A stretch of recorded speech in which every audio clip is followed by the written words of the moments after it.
नमस्कार साथियों, स्वागत है आपका 21 learning for all YouTube channel में।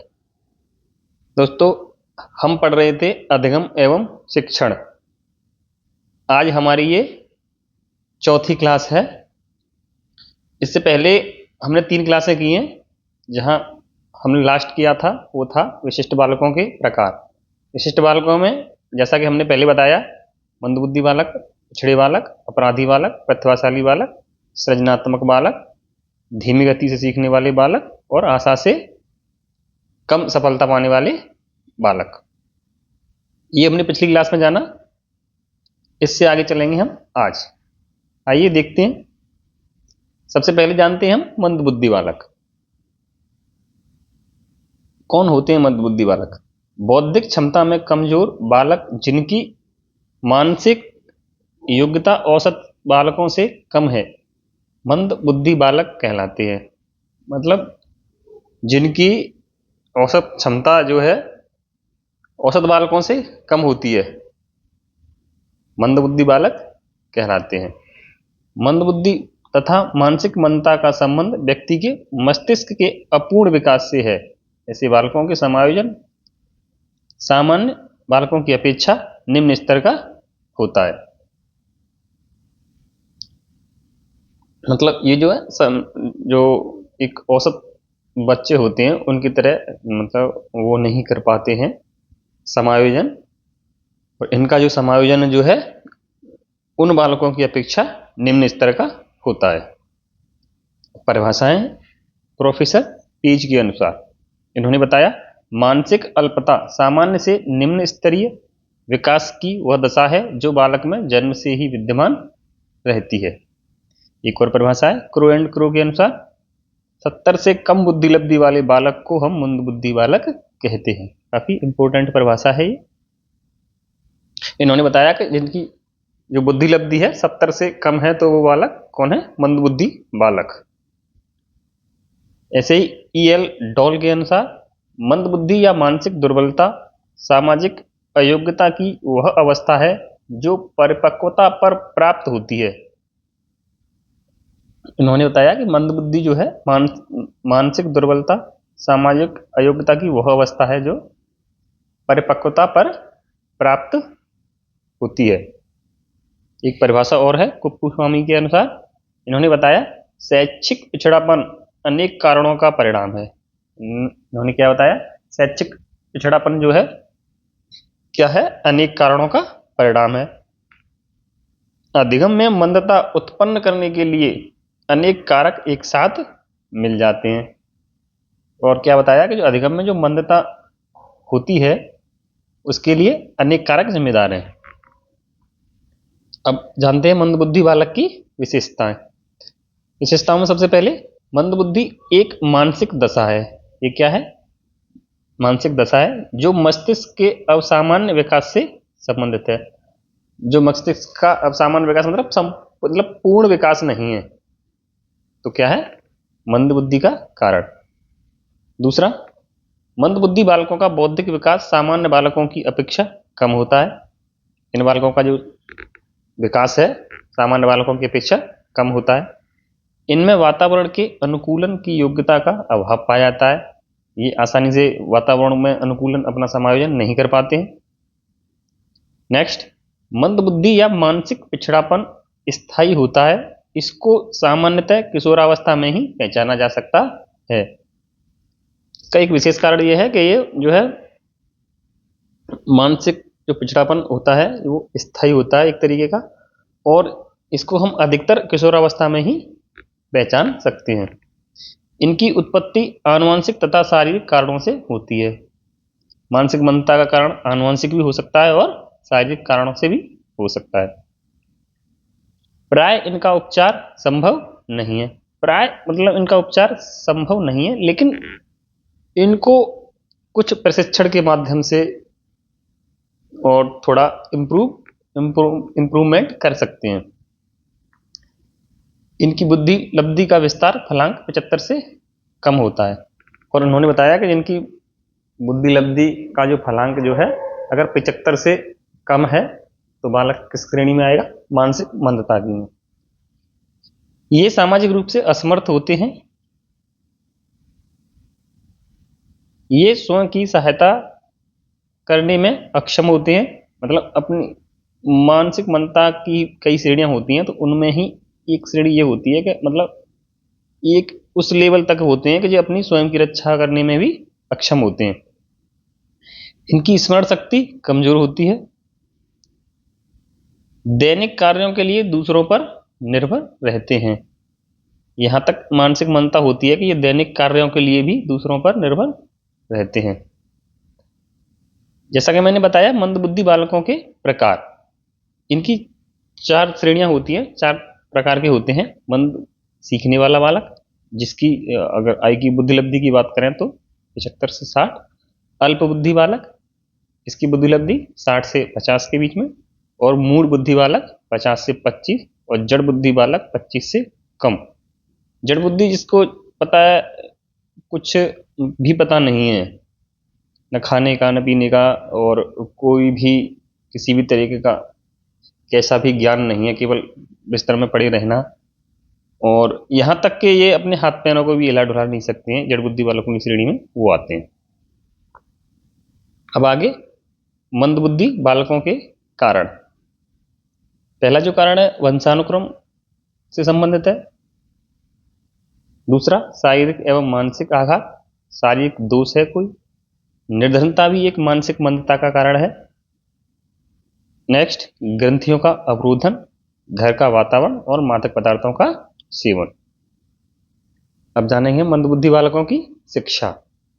इन बालकों की शिक्षा कैसी होनी चाहिए? शैक्षिक उद्देश्यों का परिसीमन, शिक्षण विधि, कक्षा का सीमित आकार, अनुभवी शिक्षक, जो भी अनुभवी अध्यापक हैं उनके द्वारा इनको अगर प्रशिक्षण दिया जाता है तो जैसा मैंने पहले बताया था, तो उनमें थोड़ा बहुत इम्प्रूव कर सकते हैं। अभिभावकों का सहयोग, भयमुक्त वातावरण होना चाहिए, स्वयं देखभाल का प्रशिक्षण और पूर्वाग्रह से बचाना। मतलब इनको बार बार न मतलब पूर्वाग्रह, कोई भी भेदभाव नहीं करना है इनके साथ। इस तरीके से हम इनको प्रशिक्षण दे सकते हैं। इससे आगे हम जानते हैं पिछड़े बालक। क्या होते हैं पिछड़े बालक? पिछड़े बालक का अर्थ एवं परिभाषाएं। ऐसे बालक जो औसत बालकों की तरह प्रगति करने में असमर्थ होते हैं, उन्हें पिछड़े बालक कहते हैं। मतलब जो औसत बालकों की तरह प्रगति नहीं कर पाते, उन्हें पिछड़े बालक कहते हैं। आगे, यह बालक कक्षा में औसत कार्य नहीं कर पाते हैं। पिछड़े बालक का मंद होना आवश्यक नहीं है। यह आपको विशेष ध्यान रखना है कि पिछड़े बालक का मंद होना आवश्यक नहीं है, बल्कि मंदबुद्धि पिछड़ेपन का एक कारण है। और मंदबुद्धि क्या है? पिछड़ेपन का एक कारण है। वास्तव में पिछड़े बालक वो बालक होते हैं जो बहुत धीमी गति से सीखते हैं। मतलब पिछड़े बालक कौन है? जो बहुत धीमी गति से सीखते हैं। आगे, सोनेल एवं सोनेल के अनुसार पिछड़ा बालक अपने समान आयु स्तर के बालकों से औसतन शैक्षिक स्तर की तुलना में निम्न शैक्षिक लब्धता को व्यक्त करता है। क्या है? पिछड़ा बालक है। मतलब ऐसा बालक जो औसतन बालक से उनकी शैक्षिक लब्धि में निम्न स्तर की जो है लब्धता व्यक्त करे, वो क्या है? पिछड़ा बालक। एक परिभाषा और है, काफी महत्वपूर्ण परिभाषा है ये। सिरिल बर्ड के अनुसार पिछड़ा बालक वह बालक होता है जो अपनी कक्षा के ठीक नीचे की कक्षा के कार्य को करने में असमर्थ होता है। यानी कि मैं आपको बताऊं, कोई बच्चा अगर 10th क्लास में पढ़ रहा है और उससे 9th क्लास के बारे में अगर पूछा जाए, और 9th क्लास की जो शैक्षिक कार्य है उनको अगर वो नहीं कर पा रहा है, तो वो क्या है? शैक्षिक रूप से पिछड़ा है। काफी महत्वपूर्ण परिभाषा है, अक्सर पूछी जाती रहती है। आगे, टी के ए मेनन के अनुसार इन्होंने बताया, भारतीय परिस्थितियों में पिछड़ा बालक वह है जो अपनी कक्षा की औसत आयु से 1 से अधिक वर्ष बड़ा हो। इन्होंने क्या बोला कि जो इसकी औसत आयु के अनुसार, तो वो किसी कक्षा में बैठा है, जैसे 5 में, और वो पढ़ रहा है 4 में, तो उसको क्या बोलेंगे हम? पिछड़ा बालक। इसको मैं ठीक तरीके से आपको बताऊं, जैसे किसी की बच्चे की औसत आयु है 11 वर्ष, तो उसको होना चाहिए 6 क्लास में, लेकिन है वो कौन सी क्लास में? 5th में। तो वो क्या है? इन्होंने बताया कि वही है पिछड़ा बालक। बर्टन हॉल के अनुसार सामान्यतः पिछड़ेपन का प्रयोग उन बालकों के लिए होता है जिनकी शैक्षिक उपलब्धि उनकी स्वाभाविक योग्यताओं के स्तर से कम हो। इन्होंने बताया पिछड़े बालक का प्रयोग उन बालकों के लिए होता है जिनकी शैक्षिक उपलब्धि उनकी स्वाभाविक योग्यताओं के स्तर से कम हो। पिछड़े बालक की कुछ विशेषताएं हैं। पिछड़े बालक की सीखने की गति बहुत धीमी होती है, मतलब औसत बच्चों से धीमा सीखता है। ऐसे बालकों में जिज्ञासा की प्रवृत्ति का अभाव पाया जाता है, बहुत कम जिज्ञासु होते हैं। पिछड़े बालक जीवन में बहुधा निराशा की भावना का अनुभव करते हैं और जीवन में निराशा की भावना का अनुभव करते हैं। पिछड़े बालकों के व्यवहार में प्राय समस्याओं की अभिव्यक्ति होती है। इनका जो व्यवहार है वो थोड़ा सा समस्यात्मक होता है। नेक्स्ट, पिछड़े बालकों की बौद्धिक एवं शैक्षिक उपलब्धि निम्न स्तर की होती है। इनकी जो है बौद्धिक और शैक्षिक उपलब्धि जो कैसी होती है? निम्न स्तर की होती है। पिछड़े बालक समाज विरोधी कार्यों में संलग्न पाए जाते हैं। नेक्स्ट, पिछड़े बालक सामान्य कार्य करने में भी असमर्थ होते हैं। कोई भी सामान्य कार्य है जो औसत बच्चे कर लेते हैं, लेकिन जो बच्चा उस कार्य को नहीं कर पाता है तो वो क्या है? पिछड़ा है। पिछड़े बालक कक्षा में सामान्य बालकों की अपेक्षा समान प्रगति करने की योग्यता का अभाव पाया जाता है। मतलब ये वही पॉइंट है जो इससे नेक्स्ट था कि सामान्य बालकों की अपेक्षा समान प्रगति नहीं कर पाते या समान व्यक्ति की तरह योग्यता प्राप्त करने में अवरोध आ रहा है किसी तरीके का, तो वो क्या है? पिछड़ा बालक है। पिछड़े बालक मानसिक रूप से अस्वस्थ होते हैं, ये थोड़े मानसिक रूप से अस्वस्थ होते हैं। पिछड़े बालकों की बुद्धि लब्धि 85 से कम होती है। इनकी जो है बुद्धि लब्धि कितनी होती है? 85 से कम। और ये बताया किसने है? मैं पहले बात कर चुका हूं उनकी, सिरिल वर्ट। इन्होंने ही पिछड़े बालकों पर प्रथम प्रयोग किया था। पिछड़े बालकों में उत्तरदायित्व की भावना का अभाव होता है। ये मतलब समूह का उत्तरदायित्व या कोई भी उत्तरदायित्व निभाने में सक्षम नहीं रहते हैं। पिछड़े बालक अधिकतर दूसरों पर निर्भर होते हैं। मतलब कोई भी कक्षा में कोई भी कार्य भी करना है तो ये सब दूसरों पर ही निर्भर रहते हैं। पिछड़ेपन के कारण शारीरिक एवं मानसिक स्वास्थ्य है। शारीरिक एवं मानसिक स्वास्थ्य जब अच्छा नहीं होगा तो जाहिर सी बात है बच्चा पढ़ने में मन नहीं लगेगा और शैक्षिक रूप से पिछड़ जाएगा। पारिवारिक कारण भी हो सकते हैं। परिवार का आकार, माता पिता की शिक्षा, निम्न बौद्धिक स्तर, निर्धनता और स्कूल का वातावरण। अगर स्कूल में वातावरण सही से नहीं मिल पा रहा है तो क्या है? बच्चा बिछड़ता चला जाएगा। इसके बाद बात करते हैं हम अपराधी बालक। अपराधी बालक का अर्थ एवं परिभाषाएं। प्रत्येक समाज में शांति और व्यवस्था बनाए रखने के लिए कुछ सामाजिक तथा नैतिक मापदंड और मूल्य निर्धारित किए जाते हैं तथा इनका ठीक प्रकार से पालन करने के लिए कानून व नियम बनाए जाते हैं। बालक जब इनके विपरीत कार्य करता है तो उसे बाल अपराधी कहा जाता है। इन्होंने क्या बताया कि प्रत्येक समाज में जो व्यवस्था है उसके सामाजिक तथा नैतिक मापदंड होते हैं, तो उनका जो पालन करता है वो तो क्या है? अच्छा बच्चा है। और जो उन नियमों के विपरीत चलता है तो हम उन्हें क्या कहते हैं? अपराधी बालक। जैसा परिभाषा के माध्यम से समझेंगे। वैलेंटाइन के अनुसार मोटे तौर पर बाल अपराधी शब्द किसी कानून के भंग किए जाने का उल्लेख करता है। इन्होंने बताया कि किसी कानून को भंग करता है तो वो क्या है? बाल अपराधी या अपराधी है। जो भी लॉ एंड ऑर्डर है उनका पालन नहीं करता है तो क्या कहेंगे? उसे हम अपराधी। आगे क्लासमियर व गुडविन के अनुसार इन्होंने बताया बाल अपराधी वह बालक है जो बार बार उन कार्यों को करता है जो अपराधों के रूप में दंडनीय है। मतलब बार बार ऐसे कार्यों को कर रहा है जो अपराध की श्रेणी में आते हैं, तो वो क्या कहलाएगा? अपराधी बालक। नेक्स्ट हिली के अनुसार इन्होंने बताया वह बालक जो समाज द्वारा स्वीकृत आचरण का पालन नहीं करता बाल अपराधी बालक कहा जाता है। तो समाज द्वारा स्वीकृत आचरण नहीं कर पा रहा है तो क्या है वो? बाल अपराधी। नेक्स्ट गुड के अनुसार इन्होंने बताया कोई भी बालक जिसका व्यवहार सामान्य सामाजिक व्यवहार से इतना भिन्न हो जाए कि उसे समाज विरोधी कहा जा सके बाल अपराधी है। महत्वपूर्ण परिभाषा है ये, याद रखना आप लोग। स्किनर के अनुसार बाल अपराधी की परिभाषा किसी कानून के उस उल्लंघन के रूप में की जा सकती है जो किसी भी वयस्क के द्वारा किए जाने पर अपराध होता है। अब इनकी कुछ विशेषताएं,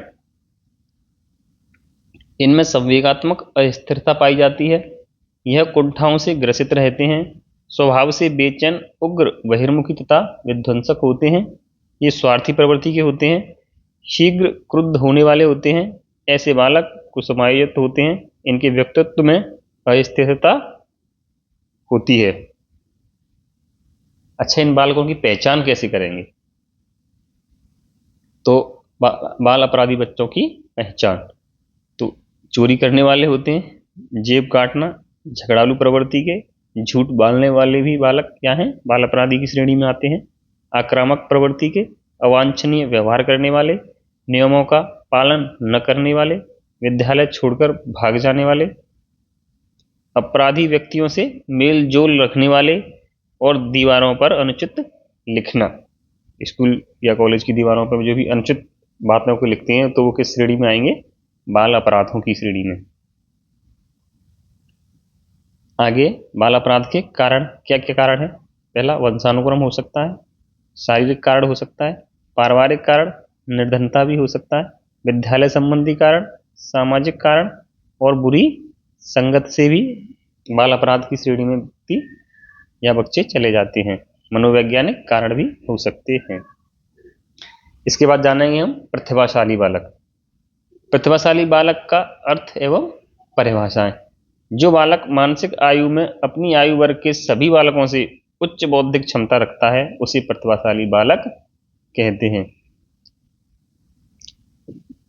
मनोवैज्ञानिकों के अनुसार जिनकी बुद्धि लब्धि 120 से ऊपर होती है वे प्रतिभाशाली बालक कहलाते हैं। इन्होंने बताया कि ऐसे बालक जिनकी मानसिक आयु अपनी आयु वर्ग के सभी बच्चों में उच्च बौद्धिक क्षमता है या उच्च प्रदर्शन करता है तो वो क्या है? प्रतिभाशाली बालक। परिभाषा है हॉलिंगबर्थ के अनुसार, हॉलिंगबर्थ और हैरियट के अनुसार इन्होंने बताया कि इन्होंने अपने अध्ययन में स्पष्ट किया है कि प्रतिभाशाली बालकों का चरित्र उदार होता है और उनमें विश्लेषण करने की शक्ति के साथ साथ हास्य रस का पुट भी पाया जाता है। दूसरा, हैरिसन व स्किनर ने प्रतिभाशाली बालकों को सबसे बुद्धिमान बालक कहा है। क्या कहा है इन्होंने? ये सबसे बुद्धिमान बालक है। तथा ये इंपोर्टेंट है, टर्मन ने 140 से अधिक बुद्धि लब्धि गुणांक वाले व्यक्तियों को प्रतिभाशाली बालक माना है। तो जब भी आपसे क्वेश्चन करता है कोई तो आपको याद रखना है कि टर्मन के अनुसार जो प्रतिभाशाली बालकों का बुद्धि लब्धि गुणांक है वो कितना है? 140, 140। क्रिक के अनुसार प्रतिभा वह श्रेष्ठ योग्यता है जिसके द्वारा तथ्यों, विचारों एवं संबंधों के साथ सफलतापूर्वक कार्य किया जाए। टर्मन के अनुसार महत्वपूर्ण परिभाषा है प्रतिभाशाली बालक सामाजिक समायोजन, शारीरिक गठन, व्यक्तित्व के लक्षणों, शैक्षिक एवं बौद्धिक उपलब्धि में औसत बालकों से श्रेष्ठ होते हैं।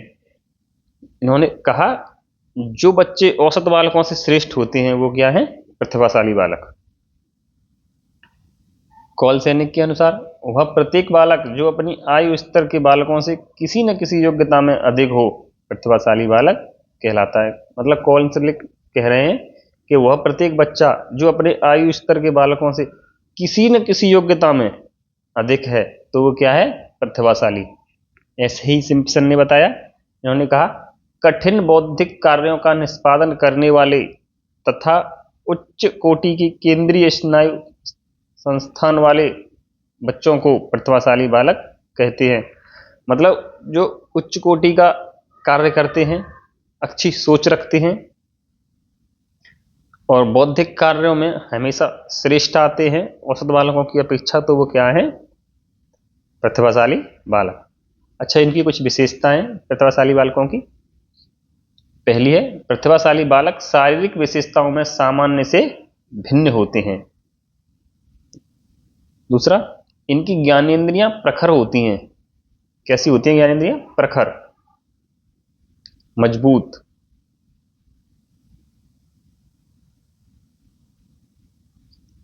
प्रतिभाशाली बालकों में किशोरावस्था के लक्षण शीघ्र दिखाई देते हैं। मतलब जो बच्चे प्रतिभाशाली होते हैं उनके लक्षण जो है शीघ्रता से दिखाई देते हैं। संवेगात्मक रूप से प्रतिभाशाली बालक स्थिर और समायोजित होते हैं। संवेगात्मक रूप से कैसे होते हैं? स्थिर और काफी समायोजित होते हैं। इनका चरित्र एवं व्यक्तित्व साधारणतः दूसरे बालकों से श्रेष्ठ होता है। इनमें नेतृत्व की बहुक्षमता होती है, किसी भी तरीके का ये नेतृत्व करने में सक्षम है। विभिन्न सहगामी क्रियाओं में भाग लेते हैं। विद्यालय या कॉलेज की जो भी पाठ्य सहगामी क्रियाएं या संस्था से रिलेटेड सांस्कृतिक कार्यक्रम होते हैं उनमें भी ये भाग लेते हैं। अब करते हैं सृजनात्मक बालक की बात। तो सृजनात्मक बालक का अर्थ एवं परिभाषाएं। सृजनात्मक बालक का मौलिक गुण होता है जिसका आशय किसी नई वस्तु का निर्माण करना है या नवीन विचार देना, नवीनतम अनुसंधान करना आदि से जाना जाता है। मतलब कोई भी मौलिक या नया प्रस्तुत करना ही क्या है, सृजन करना। जैसे कुछ मनोविज्ञानों तथा विद्वानों ने सृजनात्मक का आशय समस्या का समाधान बताया है। जाहिर सी बात है, जब कोई समस्या होगी व्यक्ति तभी चिंतन करेगा, तभी कुछ उसमें जोड़ तोड़ करके कुछ नया बनाने की कोशिश करेगा, क्योंकि समस्या के समाधान हेतु एक विशेष प्रकार के व्यवहार की आवश्यकता होती है। इस व्यवहार को ही सृजनात्मक व्यवहार कहते हैं। भाई जब समस्या होगी तभी तो आप समाधान खोजेंगे, और जब आप कोई एक विशिष्ट तरीके से कोई किसी समस्या का समाधान खोजते हैं तो वो क्या है, वो आपका सृजनात्मक कार्य है। जैसे काफी महत्वपूर्ण परिभाषा है क्रो एंड क्रो के अनुसार, सृजनात्मकता मौलिक परिणामों को अभिव्यक्त करने की मानसिक प्रक्रिया है। उन्होंने बताया सृजनात्मकता जो है मौलिक परिणामों को अभिव्यक्त करने की मानसिक प्रक्रिया है। दूसरा, स्टेन के अनुसार कार्य सृजनात्मक तब है जब उसका परिणाम नवीन हो और किसी समूह द्वारा वह किसी समस्या उपयोगी अथवा संतोषजनक रूप में स्वीकार किया जाए।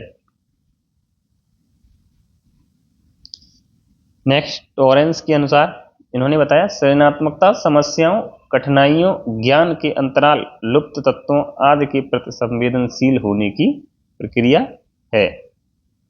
नेक्स्ट, बेरन के अनुसार सृजनात्मकता बालक का तात्पर्य है पहले से विद्यमान वस्तुओं एवं तत्वों को संयुक्त कर नवीन करना, पहले से कुछ वस्तुओं में संशोधन करके एक नवीन निर्माण करना ही क्या है, सृजनात्मकता। गिलफोर्ड के अनुसार सृजनात्मक बालकों में प्राय सामान्य गुण होते हैं। इनमें क्या है, प्राय सामान्य गुण होते हैं। उनमें न केवल मौलिकता का गुण होता है वरन उनमें लचीलापन, प्रेरणा एवं संयमता के गुण भी पाए जाते हैं। इनकी एक विशिष्ट योग्यता है कि इनमें क्या होता है, कुछ नया करने की क्षमता होती है और ये काफी संयमी होते हैं। परिभाषा है आइजनेक के अनुसार, इन्होंने बताया सृजनशील बालक नवीन संबंधों को परखने तथा असाधारण विचार उत्पन्न करने की योग्यता रखता है। मतलब कुछ नया उत्पन्न करने की योग्यता रखता है। ब्रूनर ने सृजनात्मक को 3 तत्वों का योग बताया है। मनोवैज्ञानिक है ब्रूनर, इन्होंने बताया सृजनात्मकता 3 तत्वों का योग है। पहला है नवीनता, कुछ नया करना, आश्चर्यचकित मतलब कुछ आश्चर्यजनक मतलब कार्य करना, मौलिकता मतलब दूसरों से अलग हटके। नेक्स्ट, सृजनात्मक बालकों की विशेषताएं। अच्छा, इनकी कुछ विशेषताएं। सृजनात्मक बालक स्वभाव अत्यंत साहसी होते हैं। इन बालकों का स्वभाव क्या होता है? स्वभाव से अत्यंत साहसी होते हैं। ये स्वभाव से ही खोजी प्रवृत्ति के होते हैं और ये कुछ ना कुछ खोजते रहते हैं। तो क्या है, ये खोजी प्रवृत्ति के होते हैं। अच्छा, इनकी जिज्ञासा कभी शांत नहीं होती। ये जिज्ञासु प्रवृत्ति की होते हैं और इनकी जिज्ञासा कभी शांत नहीं होती। आत्मविश्वास तथा आत्मनिर्भरता पाई जाती है। ये स्पष्ट विचारधारा वाले बालक होते हैं। ऐसे बालक प्रत्येक कार्य के प्रति गंभीर होते हैं। ये मन में उत्पन्न किसी भी विचार का दमन नहीं करते हैं। ये संवेदनशील प्रवृत्ति के बालक होते हैं। बालकों में सृजनात्मकता विकसित करने के उपाय। अच्छा, कैसे हम बच्चों में सृजनात्मकता विकसित कर सकते हैं? सबसे पहले तो उसमें होना चाहिए बच्चे का मानसिक स्वास्थ्य अच्छा होना चाहिए, तथ्यों का ज्ञान, कल्पनाशीलता, मौलिकता का स्पष्टीकरण, रचनात्मक अभिव्यक्ति के अवसर, विस्तार करने का अभ्यास, पाठ्यसहगामी क्रियाएं। इसके बाद है मंद अधिगमकर्ता का अर्थ एवं परिभाषाएं। मंद जो धीमे अधिगमकर्ता हैं उनके लिए क्या है? मंद गति से सीखने वाले बालक ऐसे बालक होते हैं जिनकी बुद्धिलब्धि औसत से कम होती है। ये प्राय विद्यालय के काम में सामान्य रूप से प्रगति करने में असमर्थता दिखाते हैं। जब इनकी तुलना इन्हीं की आयु के समक्ष बच्चों से की जाती है तो इनमें शैक्षिक कमी दिखाई देती है। मर्सर के अनुसार उन्होंने बताया, मंद गति से सीखने वाले ऐसे बालक होते हैं जो विद्यालय में अपर्याप्त कार्य करते हैं।